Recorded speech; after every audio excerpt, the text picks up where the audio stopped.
ಇದೆ.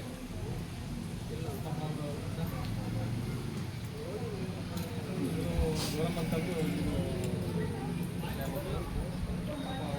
ಭಾಳ ಕಷ್ಟಪಟ್ಟು ಇಲ್ಲೆಲ್ಲ ಹಳ್ಳಿಗಳಲ್ಲಿ ನಾವೆಲ್ಲ ಕೇಳ್ತಿರ್ತೀವಿ, ಏನಮ್ಮ ಇಷ್ಟೊತ್ತಿಗೆ ಹೆಂಗೆ ಇಲ್ಲಮ್ಮ ನಾವು ಹಳ್ಳಿಗಳಿಗೆ ಹೋಗ್ಬೇಕು, ಹಳ್ಳಿಗಳೆಲ್ಲ ಭಾಳ ಕಷ್ಟ, ಜನ ಇದು ಮಾಡ್ತಾರೆ ಹಿಂಗೆ ಅಂತ ಹೇಳ್ಬಿಟ್ಟು ಹಾಗಾಗಿ ಭಾಳ ಸರ್ವಿಸ್ ಮಾಡಿದ್ದಾರೆ ಅವನು.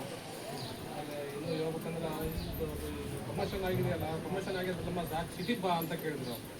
ಇಲ್ಲ ಬಳ್ಳಾರಿ ಇಲ್ಲೇ ಕುರ್ತಿ ಬಾ, ಇಲ್ಲ 4 ಮಕ್ಕಳೆಲ್ಲ ದೊಡ್ಡ ಮಕ್ಕಳು ಲಗ್ನ ಮಾಡಬೇಕು, ಬಳ್ಳಾರಿಗೆ ಬಂದ್ಬಿಡು, ಬಳ್ಳಾರಿಗೆಲ್ಲ ವೇಕೆನ್ಸಿ ಭಾಳ ಅದಾವು ಅಂತ ಕೇಳಿದ್ರು. ನಾವೆಲ್ಲ ಬೆಂಗಳೂರೆಲ್ಲ ಕೇಳಿದ್ರು. ಇಲ್ಲ ನನಗೆ ಜನ ಭಾಳ ಅನುಕೂಲ ಆಗಿದ್ದಾರೆ, ನನಗೆ ನಾನು ಭಾಳ ಪ್ರೀತಿಯಿಂದ ಹುಡ್ಕೊಂತ ಜನ, ಹಂಗಾಗಿ ಇಲ್ಲೇ ಹುಡ್ಕೊಂತವಮ್ಮ.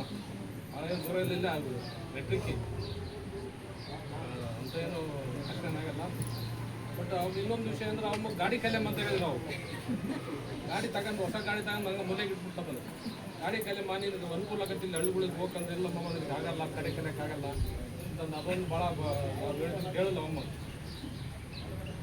ಮತ್ತು ಅವನಿಗೂ ಆರೋಗ್ಯದಲ್ಲಿ ಸ್ವಲ್ಪ ಹೆಚ್ಚಿಗೆ ಇದೆ, ಕಾಲು ನೋವು, ಮೊಣಕಾಲು ನೋವು, ಅಲ್ಲಿಗೂ ನಡ್ಕೊಂಡೆಲ್ಲ ಹಳ್ಳಿಗಳಿಗೆ ಇಟ್ಬಿಡ್ತಾವಮ್ಮ.